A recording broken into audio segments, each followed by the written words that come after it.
नमस्कार। आपकी कार अब एक सिर्फ मशीन भर नहीं रही, बल्कि चलता फिरता कंप्यूटर बन चुकी है। जरा सोचिए, किसी एक दिन अगर आपकी कार का स्टीयरिंग, ब्रेक, एक्सीलेटर सब कुछ किसी हैकर के हाथ में चला जाए तो क्या होगा। सुनने में यह बात जरूर किसी साइंस फिक्शन के फिल्म जैसी लगती है, लेकिन आधुनिक इलेक्ट्रिक और स्मार्ट कारों के दौर में यह वास्तविक साइबर सुरक्षा के लिए चुनौती बन चुकी है। मैं हूं आलोक वर्मा और आज आपको सावधान करने के लिए हाजिर हुआ हूं। उम्मीद है आपको यह वीडियो पसंद आएगी और आप हमारे चैनल को लाइक, सब्सक्राइब और शेयर करना नहीं भूलेंगे। इस वीडियो में अंत तक बने रहिए, क्योंकि मैं बताऊंगा कि आपकी कार आपके लिए कौन सा साइबर खतरा लेकर आ रही है। न केवल आपके लिए, बल्कि राष्ट्रीय सुरक्षा के लिए भी एक खतरा बन सकती है। आज बात करेंगे ओवर द ईयर की। ओवर द ईयर यानी कि वह साधन जिससे आपकी कार का सॉफ्टवेयर अपडेट होता है। पहले कार के निर्माता सॉफ्टवेयर अपडेट सर्विस सेंटर में गाड़ी बुलाकर किया करते थे, लेकिन अब इंटरनेट के जरिए आपकी कार का अपडेट भेज दिया जाता है। और यही वो खतरा भी पैदा होता है जिसके बारे में आज हम इस वीडियो में चर्चा करने जा रहे हैं, जो किसी साइंस फिक्शन फिल्म जैसा लगता है, लेकिन स्मार्ट और इलेक्ट्रिक वाहनों के इस दौर में एक वास्तविक साइबर सुरक्षा खतरा है।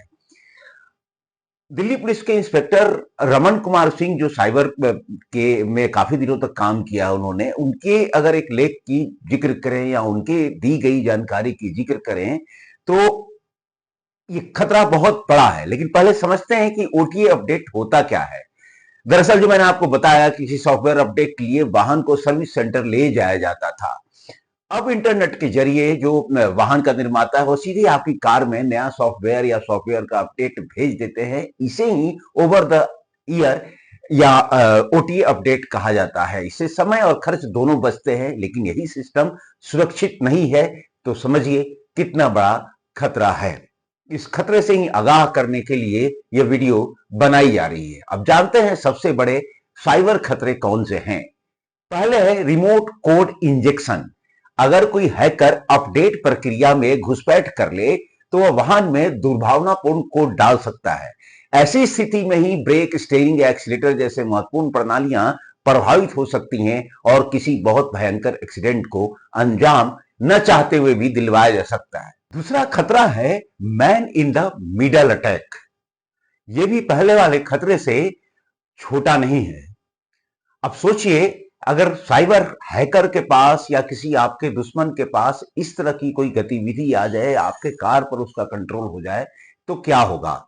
वही जो कंप्यूटर पर हैक करके वो सब करते रहे हैं। यानी अब इसका जो मैं बता रहा था, यानी अपडेट भेजने और वाहन तक पहुंचने के बीच डेटा को अगर कोई और इंटरसेप्ट कर लेता है और उसमें कोई बदलाव कर देता है तो सोचिए जरा क्या होगा।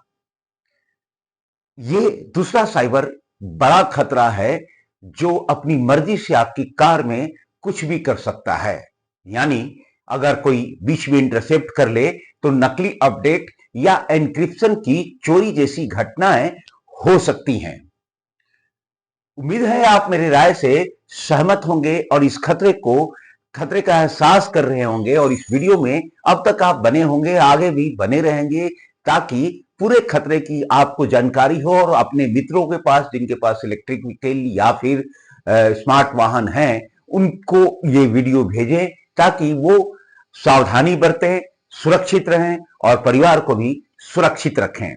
अब चलते हैं तीसरे खतरे की ओर, जिसका नाम दिया गया है फर्मवेयर मैनिपुलेशन। अब मैं आपको एक चीज इसमें बीच में बताना चाहता हूं कि अमेरिका, जर्मनी, जापान जैसे देशों में स्मार्ट कारों की जो साइबर खतरे हैं उनके मानक तय होने लगे हैं, उनका समीक्षा किया जाने लगा है।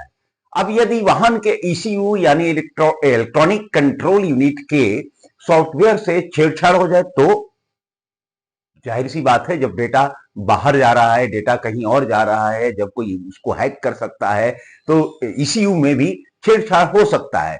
और सुरक्षा फीचर अगर बंद किए जाए चले, इससे क्या होगा कि सुरक्षा फीचर आपको बंद कर दिए जाएंगे या सेंसर गलत जानकारी देने लगेगा।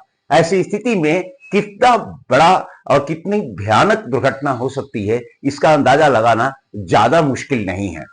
चलते हैं चौथा खतरा, जो डेटा चोरी का है। स्मार्ट वाहन लगातार लोकेशन, ड्राइविंग पैटर्न और अन्य टेलीमेट्री डेटा इकट्ठा करते हैं। स्मार्ट वाहनों का ये काम है। अगर डेटा मान लीजिए चोरी हो जाए तो किसी व्यक्ति की गतिविधियों पर निगरानी रखना कितना आसान हो सकता है। ये आपकी जासूसी भी करा सकता है और देश की भी जासूसी दूसरे देश कर सकते हैं। पांचवा, अब सप्लाई चेन जो डिस्टर्ब हो सकता है उसकी खतरे की बात करते हैं। पांचवा खतरा है साइबर सप्लाई चेन अटैक का।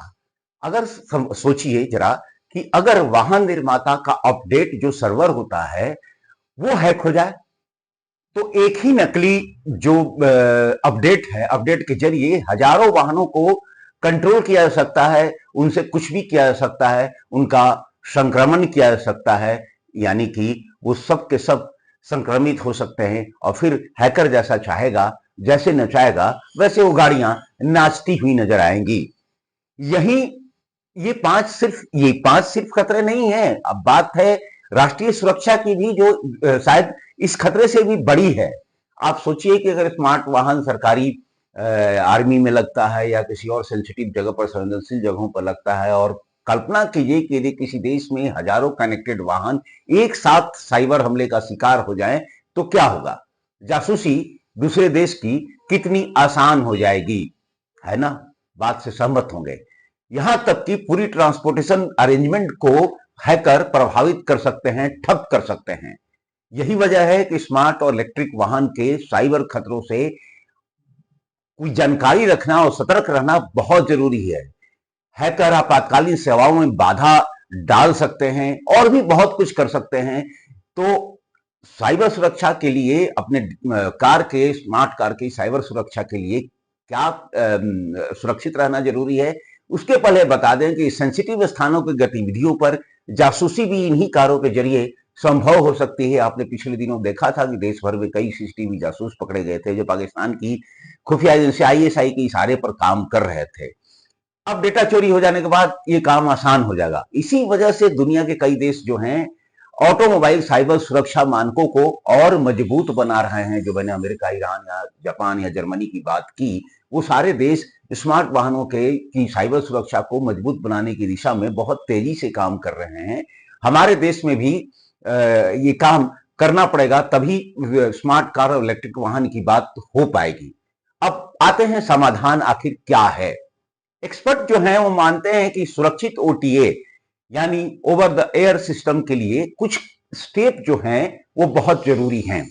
ये स्टेप आपको साइबर खतरे से बचा सकते हैं, साइबर क्रिमिनलों के शिकंजे में कसने से बचा सकते हैं। इसमें सबसे पहली शर्त, सबसे पहला कंडीशन जो है वो मजबूत एन्क्रिप्शन का होता है।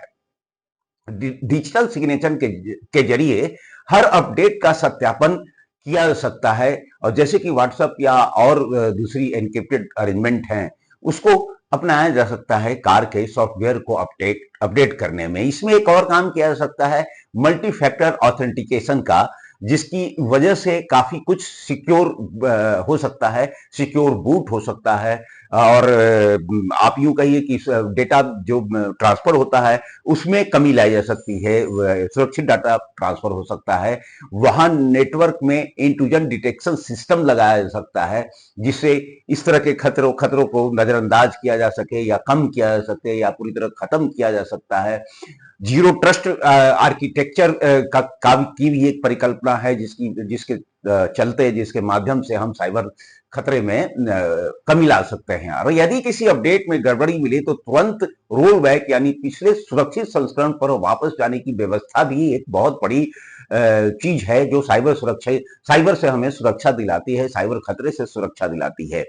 स्मार्ट कार, इलेक्ट्रिक कार जरूर वो करना चाहिए, लेकिन नियमित साइबर ऑडिट और एआई आधारित निगरानी भी आज की बहुत जरूरी आवश्यकता बन चुकी है, जिससे हम साइबर खतरों से सावधान रहें। क्योंकि याद कीजिए कि ये खुद प्रधानमंत्री ने कहा है कि वार की अगर लाइन देखी जाए तो सबसे पहला लाइन साइबर क्राइम का आता है। और साइबर क्राइम की वजह से न जाने कितने लोग अपने जीवन भर की कमाई गंवाते हैं और देश की सुरक्षा के साथ साथ संस्थानों की सुरक्षा भी खतरे में पड़ती रहती है। ओटीए तकनीक ने वाहन रखरखाव को पहले से अधिक आसान जरूर बना दिया है, इसमें कोई दो राय है ही नहीं। अब आपको सर्विस सेंटर जाने की जरूरत नहीं, कोई भी सॉफ्टवेयर का अपडेट है तो वाहन निर्माता आपको डायरेक्टली भेज सकता है। लेकिन हर सुविधा के साथ सुरक्षा भी बहुत जरूरी हो जाती है। यही बात इस मामले में भी अपनाई जानी चाहिए और अपनाई जानी जरूरी भी है, तभी स्मार्ट मोबिलिटी का भविष्य सुरक्षित हो सकता है। साइबर सुरक्षा को नजरअंदाज करना आज की डेट में कितनी बड़ी उपेक्षा साबित हो सकती है, इसे हम और आप अनजान नहीं है। इसलिए स्मार्ट कार और इलेक्ट्रिक वाहनों के साइबर सुरक्षा को मजबूत करने की दिशा में दूसरे देश तो काम कर ही रहे हैं, हम लोगों के देश को भी काम करना है, हमको आपको भी काम करना है। बस अपडेट रहिए, सावधान रहिए, शेयर कीजिए इस तरह की सूचनाओं को, जानकारियों को अपने दोस्तों के पास।